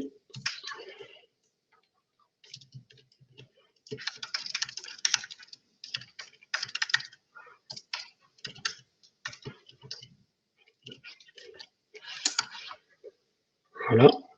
Là, on va sauvegarder. Et du coup, quand la personne va rafraîchir la page, Donc, elle va avoir du coup l'élément qui a été mis. Donc là, c'est très gros, mais généralement, c'est de manière plus sournoise. C'est vraiment faire tourner en arrière-plan son script et faire des choses. Voilà. Et du coup, là, quand on recharge, c'est vraiment effectif, c'est ancré sur le site. Voilà, et les données. On a accès au terminal pour lancer des commandes. On a accès au htaccess si on veut faire des redirections, des choses comme ça. On a accès au PHP, voilà, exécuter des fonctions, récupérer des informations. On a même accès aux mails. Et les mails, en fait, ça va pouvoir utiliser votre serveur pour envoyer des mails, des spams, des choses comme ça. Mais en fait, c'est des interfaces où ils ont vraiment tout prévu, quoi. Et c'est assez flippant, quoi. Les process, donc ça, c'est les process de mon ordinateur qu'on peut killer, on appelle ça, mais ça sera normalement les process du serveur. Voilà. Et après, on peut faire du scan de port, on peut encrypter aussi, encrypter le fichier. C'est-à-dire qu'il va aller se déplacer ailleurs et il va changer de nom. On peut faire voilà, login brute force. Voilà. Vous mettez juste l'URL, vous mettez votre liste de mots de passe, vous envoyez et il va tester automatiquement. On peut faire des attaques DDoS, pareil. Et on peut vraiment tout faire. Et ça, c'est hyper dangereux comme faille parce qu'à partir du moment où on arrive à uploader un fichier en ligne et avoir cette interface en fait directement sur le site, bah, on a concrètement accès à tout ce qu'on veut. On peut virer le site, on peut le remplacer, on peut envoyer des mails, on peut faire des redirections, des trucs comme ça, on peut faire tout ce qu'on veut. Donc ça, c'est une faille qui est hyper dangereuse et qui était à patcher immédiatement. Et juste un autre truc. C'est assez impressionnant en tout cas. Ouais, c'est impressionnant. Une dernière chose, c'est que par exemple ici, on voit que dans les plugins, donc vous êtes l'utilisateur à gauche, on est d'accord, vous êtes dans votre plugin, vous dites ah mince, il y a une mise à jour. Alors en gros, ce que le hacker peut faire, c'est même une idée que j'ai eue hier, je me suis dit. Bah, fais gaffe à la garde à vue, Mika, fais gaffe à la garde à vue. Mais non, mais on est en local, ça risque rien. Non, mais je rigole. Et du coup, en fait, ce qu'on va faire, c'est qu'on va désactiver les notifications aux yeux de l'utilisateur. Ça veut dire qu'en fait, on va aller éditer un fichier, simplement. Et là, on va lui dire, tu vas masquer en fait la notice comme quoi il y a une mise à jour. C'est-à-dire que la personne ne sait jamais qu'il y a une mise à jour. Et du coup, on peut toujours exploiter notre faille et continuer en fait à utiliser notre script. Là, normalement, si on met à jour, ça va disparaître. Voilà. Et du coup, il n'y a aucune truc de mise à jour. Elle est plus reconnue. Il n'y a plus aucune notice, rien du tout. Et là, vous restez donc en version 6.0, alors qu'il y aura peut-être la 7, la 8, la 10, la 15, la 30. Et vous ne le saurez jamais parce que tant qu'il y aura l'élément en fait sur votre site, impossible de le retrouver. Et aussi, la chose que j'ai faite, c'est qu'en fait, quand j'ai nommé mon fichier, en fait, donc il est rangé là-dedans, donc dans le plugin WF File Manager, lib files, et je l'ai nommé en fait en index.php. J'ai pas mis virus.php, j'ai pas mis un truc qui fait peur, j'ai juste mis un index.php, donc c'est des fichiers qui sont présents sur les sites WordPress, et du coup ça passe un peu mieux voilà, qu'un quelque chose qui fait peur. Et après il y a possibilité d'encrypter tout ça et que ça soit vraiment inaccessible aux yeux de l'utilisateur. Voilà. J'espère qu'ils mettent à jour leurs plugins sur leurs interfaces, les hackers quand même, sinon ils vont se faire eux-mêmes rater, ça sera un peu. Il est un peu vieux celui-là, mais. Et ouais, donc en fait, vous en étiez pas rendu compte, mais 50% des gens qui ont participé à ce webinaire, vous avez déjà en fait quelqu'un qui est sur votre site qui vous a hacké, mais il vous dit plus de faire les mises à jour. Donc pour vous, vous avez l'impression d'être tranquille. Et d'ailleurs, en fait, on vous l'a pas dit, mais vous n'êtes pas sur Livestorm, vous êtes sur Livestorm. On vous a eu. Et en fait, on est allé sur votre site pendant que vous étiez avec nous, et vous allez tous avoir une jolie photo de Mika et de moi sur l'admin de votre site. Donc n'hésitez pas à vous connecter et à nous faire un petit coucou. Non, blague à part, du coup, merci Mika pour la presse. Et c'est assez impressionnant tout ce qu'on peut faire, avec ça. Donc, comme quoi, on peut faire des choses très très malsaines. On peut aussi se protéger. Et ce qui est bien en fait, c'est que des personnes comme Mika ou comme plein d'autres qu'on appelle les white hackers ou hackers éthiques ou je ne sais quel nom on peut leur donner, mais en fait passent du temps des fois à découvrir ce genre de failles et à prévenir du coup les entreprises qu'elles ont un risque de vulnérabilité ou qu'elles ont déjà été hackées, comme on avait pu faire, ou voilà. Et en tout cas de prévenir ces personnes-là. Mais parfois même on ne s'en rend pas compte. Et j'ai eu une petite discussion il n'y a pas longtemps avec quelqu'un qui fait du référencement naturel, qui m'expliquait même que y en a qui détournaient en fait le référencement naturel, c'est-à-dire qu'ils créaient des faux liens sur le site et détournaient en fait le trafic et le référencement naturel sur leur propre site. Donc même être hacké et ne pas le savoir, ça peut avoir de grosses répercussions sur le business, puisqu'en fait, il y a une partie de votre audience qui va être détournée et vous allez perdre votre SEO au profit des hackers qui, eux, vont faire un site, un réseau de sites satellites pour tout ça. Bon, en tout cas, ça peut partir vraiment en live. Donc, soyez vigilants à tout ça. Encore merci à Mika.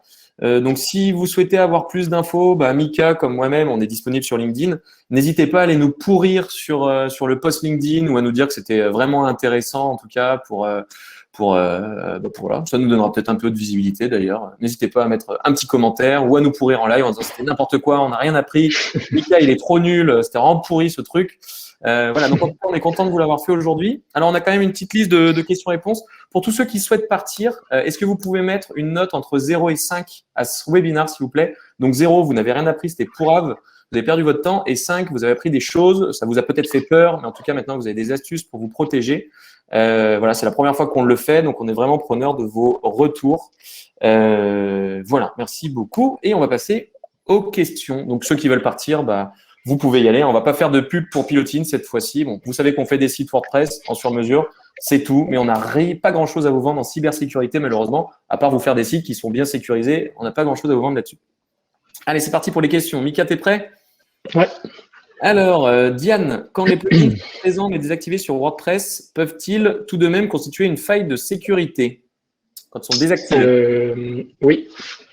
Voilà. Effectivement, ils sont le site, donc en fait, il y a des accès, par exemple, une extension n'a pas besoin d'être activée pour être visible. Par exemple, la faille en fait qu'il y a eu sur WP File Manager, c'est quand même une extension qui a été installée sur le site, donc il y a des fichiers qui sont présents dessus. Et donc là, j'ai pu avoir accès à toute cette démarche grâce aux fichiers. Donc en fait, qu'ils soient activés ou pas activés, ça change rien tant qu'il est installé sur le site. Ok, merci. Moussa, je n'ai pas compris l'histoire des webcams dispo sur Internet, référencées dans Google et qui peuvent être piratées. Peux-tu nous en dire plus? Tu as 30 secondes. Ouais, alors en fait, donc c'était sur Shodan. C'est en fait, si on prend le cas, vous achetez pour chez vous, vous avez envie de surveiller votre appartement, voilà, pour les cambrioleurs, ou je sais pas, pour surveiller votre chien. Du coup, vous allez acheter une caméra, donc qui va être connectée à Internet, donc une caméra IP, on appelle ça. Et en fait, elle va être donc connectée au réseau Internet. Et le problème, en fait, c'est que à l'intérieur, enfin le mini-système qui compose en fait ces caméras, ils ont généralement une petite interface d'administration pour pouvoir gérer la qualité, les choses comme ça. Et ce qui se passe, en fait, c'est qu'il n'y a pas assez de sécurité sur toutes ces caméras qui vont en fait bloquer l'accès aux autres. Ça veut dire qu'en fait, à partir du moment où vous connectez quelque chose en fait à Internet, il va en fait se retrouver en ligne, où il va pouvoir être référencé, où il va pouvoir être recherché en fait par des robots, parce qu'en fait il y a des manuels. Si on prend telle caméra, on sait que les adresses IP de ces caméras c'est ça, on sait que l'interface d'administration c'est ça. Donc en fait on va pouvoir référencer tout ça. Et sur Shodan en fait on a accès à des caméras par marque, avec les interfaces d'administration, avec toutes ces choses comme ça. Donc, en fait, n'hésitez pas à aller voir. Je crois qu'il faut juste s'inscrire pour pouvoir y consulter. Mais en fait, c'est juste pour montrer l'absurdité de la chose, du fait qu'il y ait zéro sécurité en fait sur certaines caméras, quoi. Ok.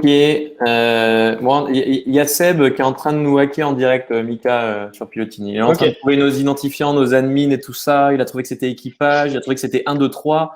Il est en train de dézinguer. On verra ça tout à l'heure. C'est pas très grave. On est confiant. On est confiant.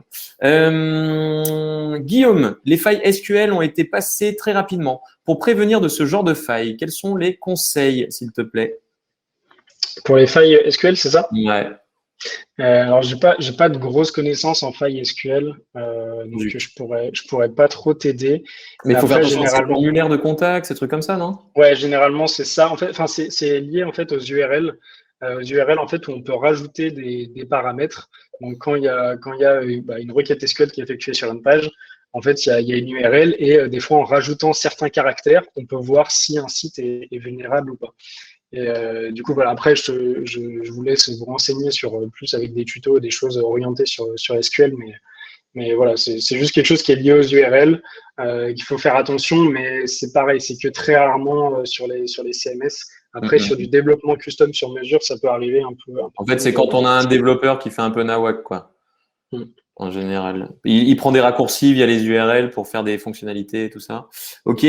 Alors, il y avait une question, c'est je suis au travail actuellement, est-ce qu'il y aura un replay et la presse? Bien entendu, tout sera envoyé par mail d'ici 1h45 désormais. Christophe, si les plugins ne proposent pas de mise à jour mensuelle ou encore plus courte, doit-on considérer que le plugin n'est pas correctement maintenu par le développeur? Et je rajouterais, ou qu'il a été hacké et que les mises à jour ne s'affichent plus. Est-ce qu'un plugin qui n'a pas été mis à jour depuis un an, c'est un gros risque et il vaut mieux éviter de continuer avec lui? Il faut quand même, ça dépend vraiment de l'utilité du plugin parce qu'effectivement, il y a des plugins qui sont simples et qui n'ont pas besoin d'être mis à jour régulièrement. En fait, ils créent la chose et après, elle peut perdurer dans le temps parce que ça n'a pas d'impact sur la sécurité. Mais par contre, quand vous avez des grosses extensions qui font beaucoup de choses, en fait, comme on l'a dit tout à l'heure, plus vous avez de fonctionnalités, plus il va avoir un risque de vulnérabilité et cette partie sécurité. Donc, moi, je dirais que un plugin qui est mis à jour tous les 3 mois, c'est bien. Après plus d'un an, ça commence à faire en fonction de la structure vraiment du plugin. Si c'est quelque chose de complexe, moi je dirais c'est tous les 3 mois maximum. Si c'est un plugin simple qui va, je sais pas, vous afficher des images sur une archive d'un blog ou quelque chose comme ça, un an ça peut aller, mais faut pas monter plus dans tous les cas, quoi. Ouais, parce que Révolution Slider en soi, il ne fait que des sliders, ce qui n'est pas très Ouais, engageant. mais ils ont beaucoup de librairies en fait. Ils chargent beaucoup de choses en fait derrière, donc ce qui fait qu'ils sont dépendants de plein de choses, de librairies, etc. Ok, mais regardez bien en tout cas les notes. Si vous avez des plugins que vous voulez installer qui ont 1 sur 5, fuyez. S'ils n'ont pas été mis à jour depuis plus d'un an, comme dit Mika, fuyez. Brian, comment peut-on savoir les plugins utilisés par un site WordPress? Est-ce qu'il y a moyen de hacker les plugins utilisés par un site WordPress? La pas question de c'est hacker, mais de connaître la liste intégrale des sites utilisés par un site qui n'est pas à nous. Est-ce que j'ai bien compris? Est-ce que la question c'est identifier du coup les plugins qui sont installés sur un site? C'est ça. Okay. Donc du coup, il y a moyen de le faire via les Google Docs comme on a parlé tout à l'heure, donc en faisant une recherche vraiment ciblée sur le plugin qu'on recherche, mais ça implique voilà de faire beaucoup de plugins. Ou sinon, vous avez un outil qui s'appelle WP Scan, qui est disponible dans Kali Linux et aussi sur GitHub en code open source, et qui va en fait vous permettre, qui est vraiment lié à WordPress, il va vous permettre en fait de tout analyser sur le WordPress. Donc le thème qui est utilisé, les plugins qui sont utilisés, s'il y a des vulnérabilités ou non, si elles sont graves ou pas. Et en fait, il va vous lister tout ça en fonction de la configuration que vous allez faire, parce que si sur certains sites, si vous commencez à analyser un peu trop agressivement en fait les plugins, vous allez vous faire virer par le firewall. Donc en fait, il y a plein de configurations à faire comme ça, mais sinon WP Scan devrait vous donner les informations sur chaque site. Top. Il y a encore des questions. Juste avant, pour tous ceux qui sont encore là et qui vont bientôt partir, est-ce que vous pouvez mettre, s'il vous plaît, dans le chat tous les sujets qui vous intéressent, que vous aimeriez qu'on aborde durant les webinaires? Alors, pas mal d'entre vous, je vous ai envoyé des mails suite à votre inscription pour savoir justement quels étaient vos challenges du moment. Mais je serais preneur si vous avez des compléments à apporter par rapport à ce que vous m'avez déjà envoyé pour ceux qui ont répondu. Si vous pouvez nous mettre un peu les thématiques qui vous intéressent vraiment pour qu'on puisse créer les contenus qui sont les plus intéressants pour vous, tout simplement. Voilà, petit aparté. Mélanie, qu'en est-il des CMS propriétaires? Donc, alors je sais qu'il y avait une question sur LinkedIn, quelqu'un que je connais qui est chez AppDrags par exemple, ou AppsDrag. C'était c'est pas WordPress, c'est pas machin, mais c'est l'agence qui a développé son propre CMS. Est-ce que c'est plus ou moins sécurisé? Très bonne question. Alors ça dépend effectivement du développement qu'il y a derrière et de la sécurité qu'ils attachent à ça. Après, ils peuvent avoir une très bonne sécurité s'ils ont vraiment des process qui sont en place. En fait, l'avantage de WordPress, c'est qu'ils ont de l'ancienneté, ils ont effectivement la communauté pour tester ça, et ils ont vraiment un process qui est dédié à la sécurité, et que certaines agences qui créent leur CMS comme ça, donc peut-être pas forcément ou un peu moins efficace, quoi. Mais après, s'ils ont vraiment un intérêt sur cette brique sécurité et que c'est bien fait, normalement, il n'y a pas de souci, quoi. Ok, merci. Tan nous demande, faut-il utiliser les fonctions de sanitize de WordPress? Je ne sais pas ce que c'est, mais ça a l'air très bien. Ouais, en gros, Oui, effectivement, parce que sur tout ce qui est problème SQL ou XSS, des choses comme ça, il faut ce qu'on appelle sanitize toutes les données en fait qu'on envoie. Ça permet en fait d'enlever tous les caractères spéciaux. Et par exemple, en fait, quand on va vouloir injecter du script sur une page via une faille XSS, eh ben, on va taper voilà, des éléments, par exemple en JS. Et si le serveur détecte ça, en le sanitisant, en fait, ça va enlever toutes les choses qui sont superflues et ça va pas l'exécuter, en fait. Donc, effectivement, si on ne le fait pas et on exécute les choses telles qu'elles sont, ça peut être effectivement une grosse faille et très bonne remarque. Il faut toujours sanitiser les infos qu'on envoie dans les formulaires, etc. Tout ce qui est les choses qui sont liées à la sécurité, voilà, les paiements, et voilà, toutes les données sensibles, quoi. Donc, j'ose espérer que chez nous, on fait ça bien. Alors, on est au taquet. Oui, tout à fait. Parfait. Donc, ça, c'est cool. Alors, Florian nous demande la recette de la tartiflette, Mickaël. Alors, du coup, donc c'est 1 kilo de pommes de terre avec. Alors, peut-être que Florian ne le savait pas, mais Mickaël a eu un passé de cuistot. Tu peux peut-être nous en parler? Comme ça, je cherche la prochaine question. Ok. Oui, j'ai fait 4 ans en fait de cuisine et de service durant mon BEP. Donc voilà, j'ai travaillé dans les cuisines, dans les hôtels et dans les restaurants. Voilà. Et alors, comment hacker un plat, Mika? Parce que tu Très bonne question. Je n'ai toujours pas trouvé la réponse. Va-t-il y avoir un replay pour ce webinaire? Oui, Ferdinand. Tiens, l'utilisation des API dans WordPress. Alors, je ne sais pas si c'est une question directe de Mehdi là, mais c'est quoi la bonne gestion d'une API? Comment tu fais pour pas faire de la merdouillasse avec les API? Alors déjà, il faut définir si on a besoin en fait pour son site d'utiliser l'API de WordPress, parce qu'en fait c'est pas obligatoire. Elle est publique en fait de base, c'est-à-dire que n'importe qui peut y accéder. Après, en soi, c'est pas grave d'y donner accès. Il faut juste ajouter des restrictions. Donc en fait, via l'API, tout à l'heure, on a vu qu'on pouvait trouver un utilisateur, mais on peut aussi faire la liste voilà, des posts qui ont créé, des articles qui ont été créés sur le site. En fait, tu peux juste mettre des restrictions, dire, bah, tiens, les utilisateurs, tu peux pas les lister. Les informations sensibles, en fait, ne pas les lister. Donc, en soi, on peut la désactiver complètement si on n'en a vraiment pas besoin. Mais ça, c'est à vérifier et c'est au cas par cas. Et sinon, bah, juste la restreindre, en fait, aux éléments qui sont importants, c'est-à-dire lister les utilisateurs, voilà, lister d'autres éléments qui sont disponibles via l'API. Merci à tous. Bah, c'était un super live. Bon, bah, Mickaël a plus sa tête d'affiché pour la fin, mais je crois qu'il est content. Oui. On avait peur de se faire un peu pourrir ou pirater en live. Au final, ça s'est plutôt bien passé. Vous avez été extrêmement sympa avec nous. Bah, les questions étaient très intéressantes aussi. Donc, pour bosser chez vous, enfin, t-shirt de marin, carrément, il faut la marinière représente. On a tous une petite marinière. Le ciré jaune, c'est pour les photos sur la partie équipe. Non, voilà, donc c'était intéressant. C'était la première fois qu'on faisait un truc dans le genre. Je ne sais pas si on en refera. Donc, n'hésitez pas, je leur dis, à mettre vos idées de webinar, en tout cas dans le chat, parce qu'on va tout décortiquer ça après ce webinaire, justement, pour pouvoir s'en inspirer et toujours créer du contenu à forte valeur ajoutée. Après, je sais pas, nos forces chez nous, donc si vous voulez qu'on aborde des thématiques, en général, c'est plutôt création de site, WordPress, WooCommerce ou conception de site de manière générale et tout ce qui est prospection digitale, parce qu'on accompagne aussi des gens, on les forme et on les conseille sur la prospection LinkedIn ou la prospection emailing, marketing automation et j'en passe. Donc, si vous avez des sujets sur ces thématiques-là, je suis vraiment preneur puisque on va pouvoir créer des contenus là-dessus. Et je vous souhaite à tous une excellente continuation. Mickaël, je te donne un grand merci en tout cas pour toutes tes réponses. Avec plaisir. C'était bien, t'étais fort. J'ai même découvert du coup les compétences de hacker de Mika en préparant tout ça avec lui. Donc c'était vraiment intéressant pour vous comme pour moi. Donc voilà, je suis très content d'avoir organisé ça aujourd'hui. Je vous souhaite à tous une excellente journée et à très vite. Ciao, ciao. Merci, au revoir.